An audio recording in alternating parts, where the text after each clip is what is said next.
Olá, hoje aqui no SINT-CT nós vamos conversar com o professor e técnico do DIESE, Altair Garcia. Ele vai explicar um pouquinho para a gente sobre a reforma tributária proposta pelo governo Bolsonaro. Boa tarde, professor, bem-vindo. Boa tarde, tudo bem? É uma satisfação estar aqui com vocês. Obrigada. Para a gente começar a entender um pouquinho o que está acontecendo, conta para mim quando foi que ocorreu a última reforma tributária no Brasil e como é o sistema tributário atual. Olha, essa pergunta é interessante porque as reformas tributárias, né, elas dependem muito de vários fatores, né? A gente poderia demarcar a Constituição de 88 como um marco, né, do ponto de vista tanto de políticas públicas, né, a gente chama ali de uma Constituição cidadã, né, que ela muda ali o papel do Estado, e ali, naquele momento, mudou uma série de conceitos, vamos dizer assim, da estrutura da tributação também. Parte da tributação foi alterada ali. De qualquer forma, de lá para cá, várias mudanças na tributação têm sido feitas, né? Então, a gente teve CPMF, teve várias, a Lei Candir, teve várias, a Lei Candir, ela tinha, na verdade, a proposta dela interferir na tributação sobre estados, né? E ela previa também uma compensação da União, né, com relação aos estados. Então, teve várias medidas, né? Criação de CID, que é uma contribuição em alguns casos ela é temporária, a própria CPMF é temporária, então teve várias mudanças aí de tributação nesse período, da década de 90 para cá, né, pós-Constituição. A Constituição foi um marco ali na tributação, precisava pensar uma tributação para sustentar as mudanças do Estado, né, que estavam ali colocadas na Constituição, e teve várias medidas que interferiram na tributação para aumentar a arrecadação ou para reduzir a arrecadação, né?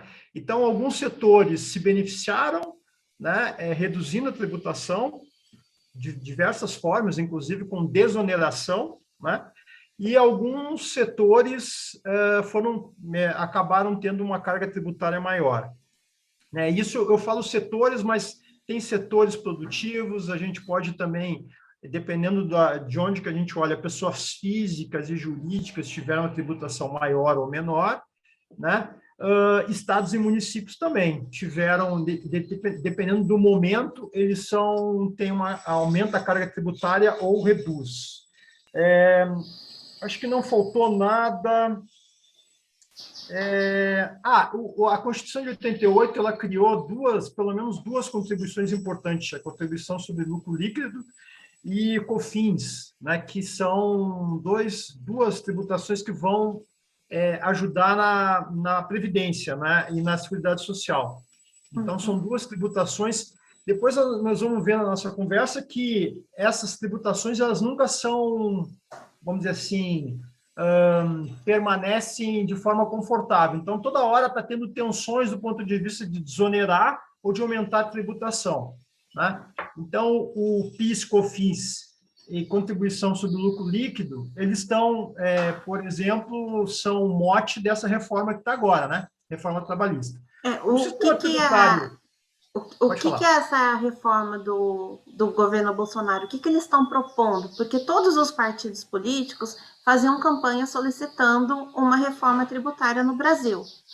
E agora, justamente o governo Bolsonaro decidiu fazer. Como que é a reforma que ele está sugerindo? Olha, reforma tributária, a gente chama sempre que discutir a tributação, e a própria reforma tributária é sempre um termo, é um conceito que está sempre em disputa. Então, eu acho que se existe um consenso, todo mundo fala que precisa fazer uma reforma, só que cada um tem a sua reforma, né? Cada um tem a sua ideia sobre a reforma. Então, o que a gente pode dizer é o seguinte, que a necessidade da reforma, de tempos em tempos, ela precisa ser feita, só que esse é um termo, é um conceito que a gente chama polissêmico. Cada um que fala da reforma, fala na sua reforma, né? Então, só para você ter uma ideia, Fernanda, a discussão da reforma mais recente ela tem pelo menos 4 ideias de reforma, né? A gente tem uma ideia que é a PEC 45, que está substanciada na PEC 45 do deputado Baleia Rossi. Tem uma proposta de reforma que está na PEC 110, né? E tem as 2 reformas do governo que foram implementadas, que foram encaminhadas para o Congresso, né? Que, por um lado, ela propõe uma reforma do imposto de renda, pessoa física e pessoa jurídica, e a outra reforma, que seria a primeira parcela, vamos dizer assim, a primeira fatia da reforma, é uma proposta de imposto único que acaba atingindo PIS, COFINS, né? Então, essas são as reformas que estão colocadas aí. A reforma do deputado Baleia Rossi e a PEC 110, a PEC 45 e a PEC 110, elas são reformas que propõem um imposto único, né, que a gente chama de IVA, Imposto de Valor Agregado, né? E elas tentam, né, as 2 propostas tentam unificar todos os impostos, PIS, COFINS, ICMS, né? Uma proposta ela tem uma abrangência maior, ela pega todos os impostos, e a outra ela é mais restrita. A diferença de uma para a outra é que algumas têm um prazo, elas dão um prazo maior para essa transição, uma é 5 anos, a outra é 10 anos, e algumas criam alguns dispositivos especiais ali com relação à tributação. Mas a essência delas é criar um imposto único, certo, sobre tributação. O governo, esse governo não topa essa proposta porque ele prefere separar o que é tributação de estados e municípios daquilo que é federal, tá certo? Então, basicamente, é essa discussão, né? Aí é o seguinte, os estados, você tinha uma questão que você tinha mencionado, né, se os estados ganham ou perdem. Nessa Como que eles reforma, serão afetados, né? Os estados e exatamente, nessa municípios. reforma, os estados e municípios, né, eles estão alegando que vão perder 30 bilhões aí de reais nessa reforma. Mais ou menos 15 bilhões seriam estados e municípios ali, 14 bilhões. Né? Essa é, na verdade, o levantamento que estados e municípios fizeram, tentando avaliar o impacto, né, dessa mudança. Então, segundo vamos dizer assim, os estados, né, e os municípios, eles teriam uma perda e o governo federal não consegue compensar essa perda a partir dessa proposta de reforma. E para a população em geral, alguma dessas 4 propostas é benéfica para a população ou a gente corre o risco de pagar mais impostos? Olha, a tua pergunta é interessante porque, de novo, né, aquela questão, né, que a gente estava discutindo. Em tese, né, todas as reformas elas beneficiariam alguém, né, algum ente, algum setor, né? Nesse caso, a reforma que o governo está encaminhando, né, primeiro, eles alegam que teria uma simplificação, né, do ponto de vista da arrecadação, e teria uma maior visibilidade. Isso não é ruim para ninguém, né? O que acontece é que, ao fim e ao cabo, a gente precisa contabilizar, colocar no papel quem ganha e quem perde. Né? Com essa reforma que eu falei do governo, que ela tem uma mudança na tributação de renda, né, seja da pessoa física como da pessoa jurídica, o governo ele lançou uma proposta que, no início, ela propunha, na verdade, corrigir a tabela de imposto de renda, né, desonerando aquelas faixas mais baixas, né, e tentando também onerar as empresas, né, a pessoa jurídica. O que aconteceu? Inclusive, essa proposta do imposto de renda, ela passou, né, no Congresso, quer dizer, passou na Câmara, né, e vai para o Senado agora. O que aconteceu? O governo, de fato, ele corrigiu em 31% aquela faixa de isenção que seria a primeira faixa da tabela de imposto de renda. Mas, se você olhar as outras faixas, a nossa tabela de imposto de renda ela tem 4 faixas, né? Se você olhar as outras faixas, a correção foi de 16%, em média, né? E aí você vai me dizer, tá, mas isso não é bom? Bom, se você olhar a tabela de imposto de renda, de 96 até agora, ela tem uma defasagem de 113%. Então, ela vem perdendo para a inflação durante todo esse período, de 96 para 2020, ela vem perdendo, né? Ela não vem sendo corrigida anualmente. Então, se você olhar, fizer um cálculo e computar aí, desde 96 até agora, nós brasileiros, né, do ponto de vista da tabela de imposto de renda pessoa física, tivemos, na verdade, ela tem uma defasagem, né? Nós tivemos aí um prejuízo de mais ou menos 113%, né? Se a gente olhar essa defasagem do imposto de renda. E Então, a corrigir a primeira correção, faixa, corrigir em 30% a primeira faixa de isenção é bom, mas não é, né? Porque assim, bom, tudo bem, essas pessoas estão beneficiadas, mas as outras foram corrigidas em 16. Então, tem aí quase 90 ainda por cento para ser corrigido. Então, essa é uma questão importante que eu poderia estar, vamos dizer assim, sim e não, né, tentando responder. Por outro lado, o Brasil é um dos poucos países, junto com outros dois países, Estônia e Letônia, que não tributava lucros e dividendos. E o Brasil começou agora, a partir dessa proposta da reforma, ele começa a tributar lucros e dividendos, né, com em torno de 15%. Agora, de novo, o governo ele vai e ele compensa, né? Por um lado, a gente, desde 95, a gente não tributava lucros e dividendos, agora a gente começou a tributar. Mas aí o governo compensou. Ele compensou no imposto de renda de pessoa jurídica, né? Ele reduziu a tributação de 15 para 8 e ainda ele reduziu em 1%, né, em dois momentos, essa contribuição sobre lucro líquido, né? Então, ele compensou ali, ele deu a tributação sobre lucro e dividendos, mas compensou a tributação de pessoa jurídica então no e lucro final, líquido. para a parte jurídica, fica a mesma coisa. Né? Acaba não Ele tendo muita tentou ali, alteração, né? ele tentou, claro que é evidente que quando você vai perguntar para os empresários, ele vai dizer que não, nós saímos perdendo, né? Porque está Uhum. tributando agora lucros e dividendos.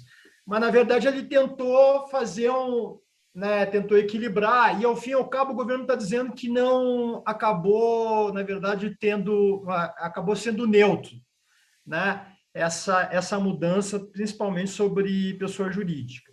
É, tem outros dispositivos, né? Então, assim, o que eu poderia te dizer é o seguinte, que a, a tributação brasileira, ela é muito, se a gente olhar em perspectiva, ela é muito regressiva. Ou seja, quem tem capacidade de contribuir, do ponto de vista de tributos, contribui muito pouco, né? E aqueles que teriam uma renda muito baixa acabam contribuindo mais, né? Então, Uhum. nesse ponto de vista, né, ajudando aí nessa leitura que você está propondo, ela interfere muito pouco nessa distribuição que ela é muito desigual, né? Essa Interfere pouco capacidade, na maior parte da população, né? exatamente, ela acaba, na verdade, sendo muito pouco progressiva, né, a tributação, né? E tem uma questão depois que você vai levantar, que é que tipo de que ideias de tributação a gente poderia pensar, né? Essa é uma delas, né? A nossa tributação é muito regressiva. Então, boa parte da população paga muito imposto. E por que ela é regressiva? Porque eu pago muito imposto sobre consumo, né? De forma indireta e não de forma direta. Uhum. Então, esse é um E, problema grave no Brasil, porque se você dividir, por exemplo, em faixas de rendimento, você vai ver que dos 10% mais ricos, 5% e 1%, eles detêm grande parte da riqueza do Brasil. Então, se você olhar em torno de mais ou menos 1% da população brasileira mais rica, ela detém 49% da riqueza do país, né? E aí não tem país civilizado que consiga viver com isso. 1% uhum. detendo 49% da riqueza do Brasil. Certo. E essa reforma do governo, ela de alguma forma vai ajudar a combater a crise econômica que a gente está enfrentando agora? Olha, se você olhar em perspectiva, vários países, né, o Piketty, que é um estudioso desse tema, ele diz, bom, você consegue reduzir as desigualdades aumentando a tributação. E ele vai ter um livro desse tamanho, que ele faz uma pesquisa e mostra, né, uma pesquisa de longo espectro, né, ele vai olhar isso na história, ele diz que as desigualdades só reduzem com o aumento de tributação. E ninguém quer aumentar a tributação, quem tem, na verdade, renda, não quer aumentar. Então, isso é um conflito, que a gente chama de conflito distributivo. Né? Então, o Estado tem que impor ou catástrofes, né? Guerras, né? Como nós estamos enfrentando agora. Geralmente, quando depois de uma guerra, o que acontece? Os países, a desigualdade diminui, né? Seja pelas mortes, seja porque as pessoas perdem riqueza, né? Então, tem uma questão da desigualdade que diminui. Então, o Piketty, olhando esses dados, mostra o seguinte, olha, as guerras interferiram na redução da desigualdade e a tributação, né, ela acaba reduzindo a desigualdade. Então, uma pergunta que você faz é interessante, porque é o seguinte, alguns países agora na crise, né, nessa crise da pandemia, alguns países, como o próprio Estados Unidos, o próprio Argentina, estão buscando, na verdade, aumentar a sua arrecadação para financiar esses gastos, né, da crise. Só que, assim, aquilo que a gente estava falando, qual é a capacidade contributiva das pessoas para pagar mais imposto? Então, vários países estão propondo, na verdade, tributação sobre propriedade, sobre riqueza, não propriedade, um apartamento, né, de 200 mil, não. Né, tributar, né, patrimônio, né, a partir de determinados valores elevados. Né? A outra coisa é tributar grandes fortunas, né? Então, criar, na verdade, dispositivos, o Brasil até tem isso na nossa Constituição, mas não está regulamentado, na verdade, a tributação sobre grandes fortunas. Né?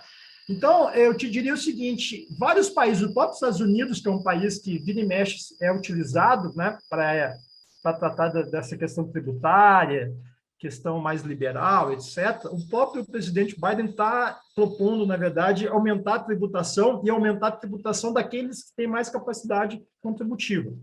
Né?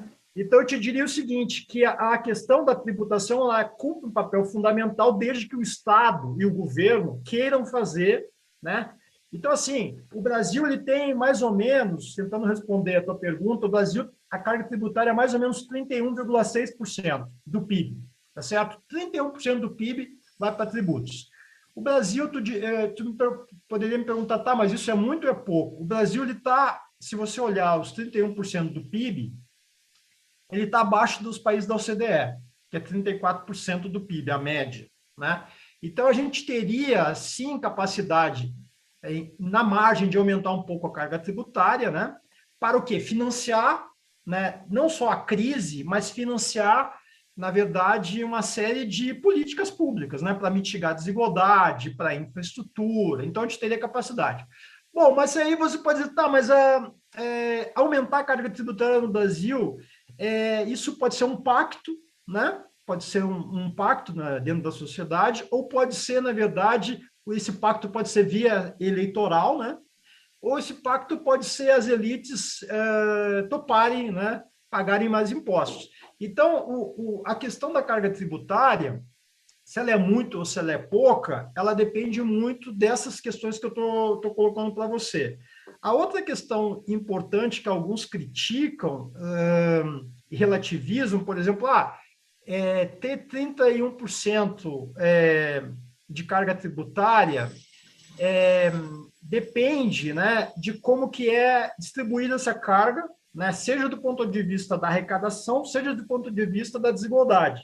Essa carga tributária ela gasta, por exemplo, em políticas públicas, ela é gasta para reduzir a desigualdade. Essa que é a grande questão. Bom, é caro ou é barato 30%, né, para a população? Bom, se você entregar, por exemplo, se você olhar a carga tributária dos países escandinavos, ela é muito maior que a nossa. Mas, por exemplo, o que essa carga tributária representa? Ela representa aquelas questões: saúde, segurança, educação. E recentemente teve lá uma pesquisa, né, eu acho que foi na Suécia, perguntando para a população que é tributada na sua renda mais de 40%, perguntaram para eles se eles topariam reduzir essa carga tributária, né, e contratar os serviços. E adivinha o que eles Não aceitaram, né? Não toparam, porque, né? Então se Porque trata o retorno do imposto que ele paga é muito bom, né? exatamente. Então, a discussão aqui no Brasil é o seguinte, bom, essa carga tributária é alta ou é baixa? Bom, eu te diria o seguinte, é uma carga tributária para o Brasil que precisa resolver as suas mazelas, talvez ela até seja baixa, né? Nós precisaríamos o quê? Investir muito bem ela, né? De modo que esse serviço de educação, saúde, segurança, transporte, né? A própria comunicação, aí, parte dela, né, poderia ser custeada pelo Estado, né? E esse custo de tributação não seria tão elevado assim, né? Então, aí a pergunta agora mais assim específica para esse momento. Bom, ajudaria a aumentar a reforma tributária? Depende. Se o Estado ele quer aumentar a reforma tributária para enfrentar essas dificuldades, ele poderia estar aumentando a carga tributária e poderia ser eficiente, né? Buscar a eficiência, né? Nessas políticas. O que acontece é que eu tenho uma desconfiança muito grande, né, que esse governo ele não tem, primeiro, ele não tem nenhuma política de curto, médio e longo prazo para enfrentar, né, a crise, a gente já viu, né, e aumentar a tributação, agora, nesse último, nós temos mais um ano de governo, né, é uma questão que merece a nossa reflexão, né, do ponto de vista de isso, talvez o próximo governo conseguiria, né, dar conta, até porque a tributação, mesmo que ela, parte da tributação que ela tem, mas ela tem um período para se implementar, então ela não poderia ser implementada esse ano, seria implementada no ano que vem, né? Então, eu, fazendo esse esforço de reflexão, eu te diria o seguinte, a tributação é fundamental para financiar o Estado, as políticas públicas, tá certo? Agora, sim, tem governos que têm mais competência para isso, seja do ponto de vista da tributação e de fazer um pacto com a sociedade, do ponto de vista de exigir dela maior contribuição, né? Principalmente daqueles que podem contribuir mais, e, por outro lado, ela buscar uma eficiência, né? Na sua execução. Então, eu acho que esse governo ele tem problema dos dois lados, do ponto de vista dele buscar um melhor equilíbrio da tributação, né? E, por outro lado, ele tem muita dificuldade, eu diria que ele não tem nenhuma competência para enfrentar essa questão pelo lado das políticas públicas, né? Pelo contrário, ele está desmontando as políticas públicas, né? Uhum. Então, eu te diria isso, né? Ele está jogando fora uma possibilidade que é muito importante e outros países estão, na verdade, utilizando isso com muita eficiência e eficácia. Então, professor, o senhor citou exemplos de outros países, né? E tem muitos modelos diferentes de tributação, cada país adota um modelo. Aqui no Brasil, na sua opinião, como economista, técnico, professor do DIEESE, qual seria o melhor modelo para ser adotado para o Brasil?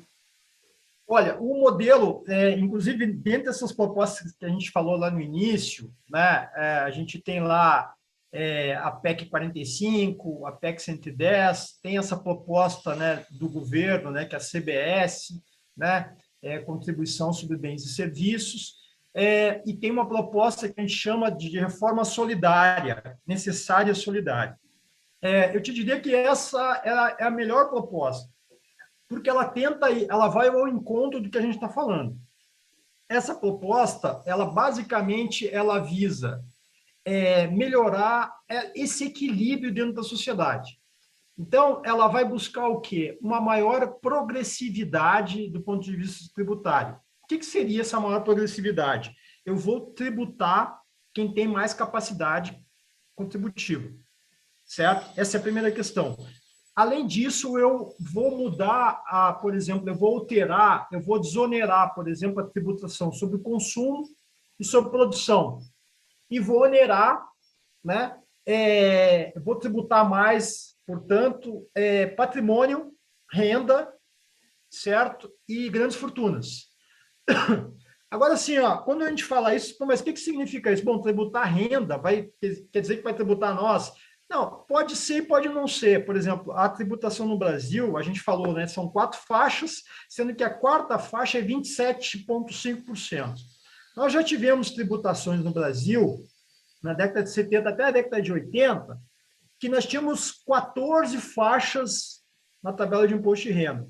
E nós tributávamos até 65% da renda.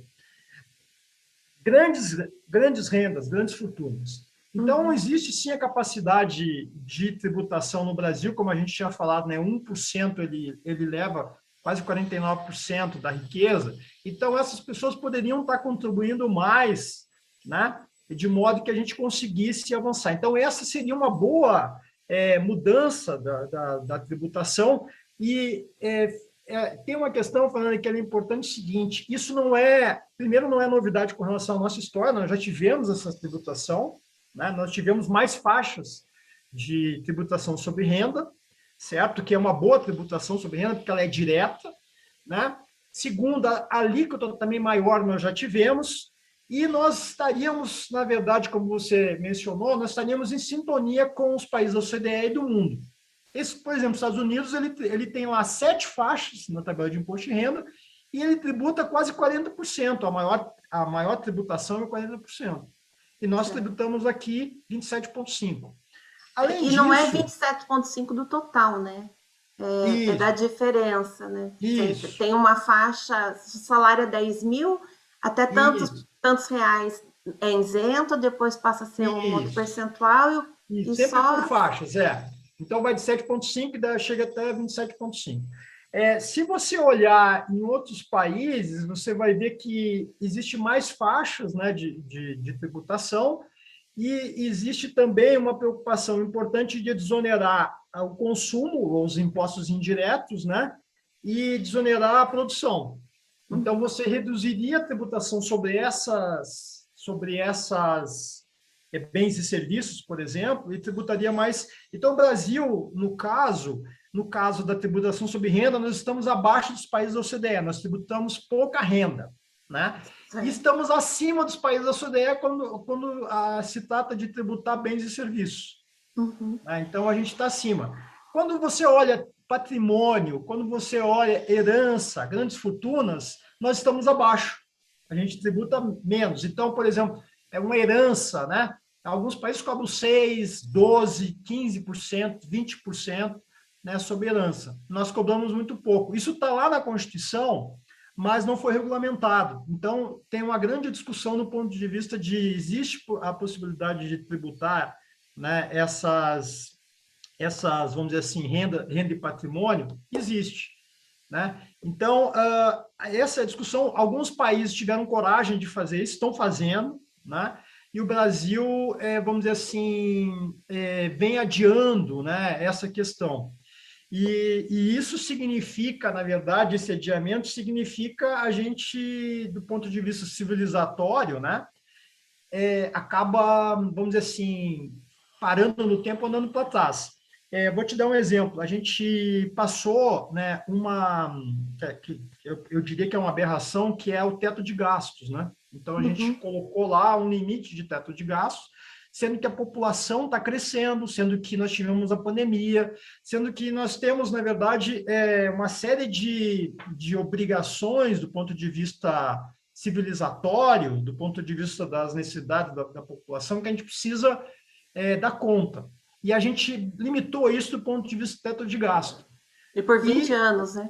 Por 20 anos, e do ponto de vista de austeridade fiscal. Então, a gente tem esse governo, você fez a pergunta, né, se ele teria condições, ou ele estaria, né, propenso a enfrentar essa crise. Eu diria, bom, primeiro, eu acho que ele tem muita dificuldade e eu acho que ele é incompetente para enfrentar isso. Segundo, tem uma reforma, tem uma proposta de teto de gastos que está em vigor, que não existe em lugar nenhum do mundo, ela está vigorando agora, e que ela veio de 17 para cá, né?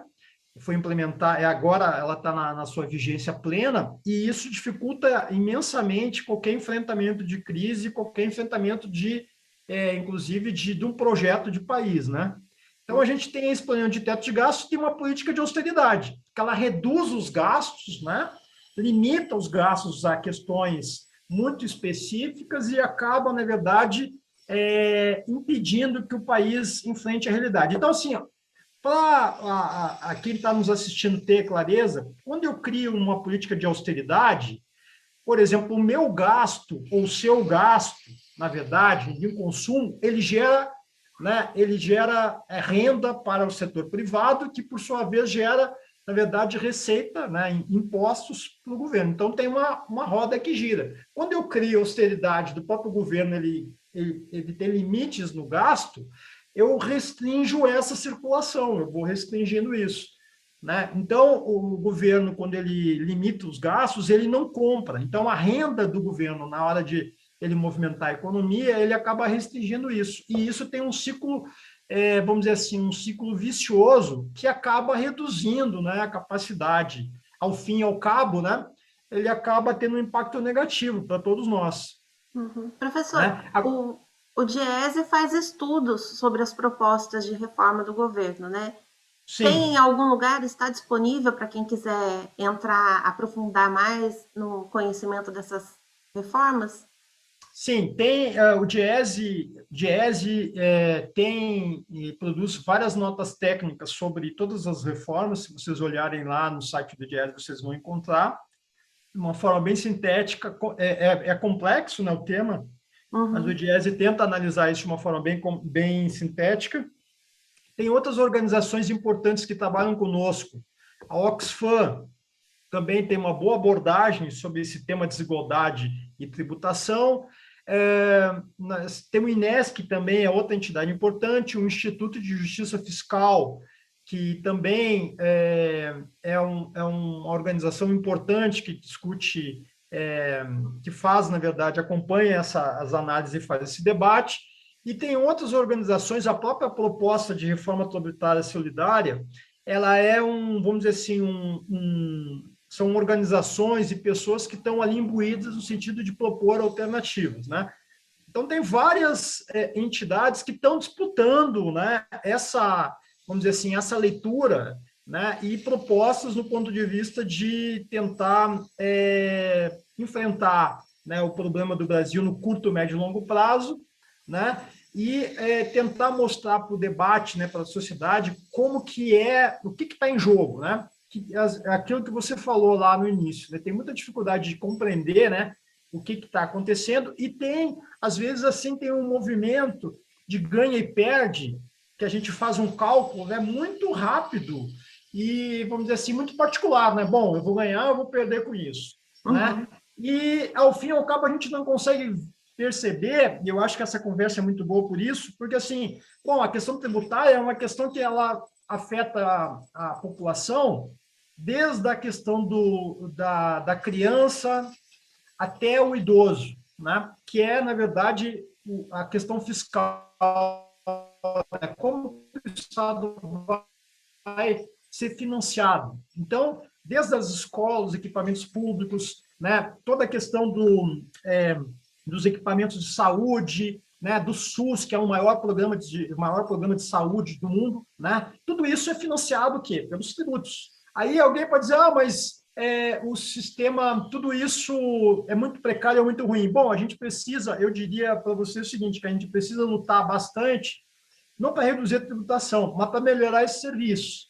Então, é muito mais fácil melhorar o SUS ou melhorar a escola pública, que era de excelência há pouco tempo atrás, do que a gente reduzir o tributo, que é o que a iniciativa privada quer, né? A iniciativa Uhum. privada quer reduzir os tributos de modo que, acabar com o SUS, por exemplo, de modo que eu contrate um plano de saúde, certo?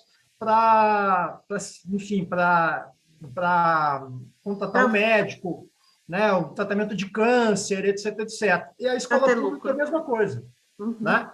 Então, esse que é o dilema. O dilema do Brasil aqui é o mesmo dilema sueco. Só que a Suécia, primeiro, eles conquistaram na ponta os serviços de alta qualidade e preferem ser tributados até mais, né, para garantir esse serviço. Nós, em algum momento na nossa história, a gente foi, primeiro, você não tinha uma cobertura dos serviços públicos, das políticas públicas para todo mundo. Segundo, a classe média foi se distanciando do que era público, né? Então, muitos de nós frequentou escola pública de qualidade e tinha na escola pública ali pessoas de classe média alta, classe média baixa frequentavam a escola. Em algum momento, a partir da década de 70, as reformas, né, foram o quê? Tirando a classe média da escola pública. E isso foi caindo a qualidade da escola pública. Então, eu acho que a questão da crise tem vários aprendizados.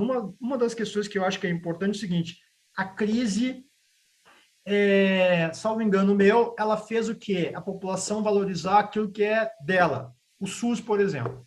Então, o SUS é ruim, eu acho que em algumas coisas até é ruim, mas aí a gente precisava voltar para o SUS e começar a pressionar para ele melhorar, né? Desde o Ele é, médico que não, ele né, é o médico, ruim, mas é o melhor que tem, né? exatamente, o médico que não fala com a gente, que atende, não sei o que, tem que cobrar, né? Tem que cobrar esse médico. E aí o que acontece? Você começa a recuperar, né, uma qualidade do serviço público, né? Que é esse serviço público que está sendo custeado com essa carga tributária aí de 31,6. A pandemia mostrou o quanto é importante o investimento em serviços públicos, né, em todos os tipos de serviço, principalmente em pesquisa, em ciência, tecnologia e Exatamente, você tem saúde. razão. Professor, obrigada pelas explicações. E eu vou colocar aqui o endereço do site do Diese para quem quiser acessar as notas técnicas sobre as reformas, as propostas de reformas, né? Obrigada. Exatamente, exatamente. Obrigado, até mais. Até mais.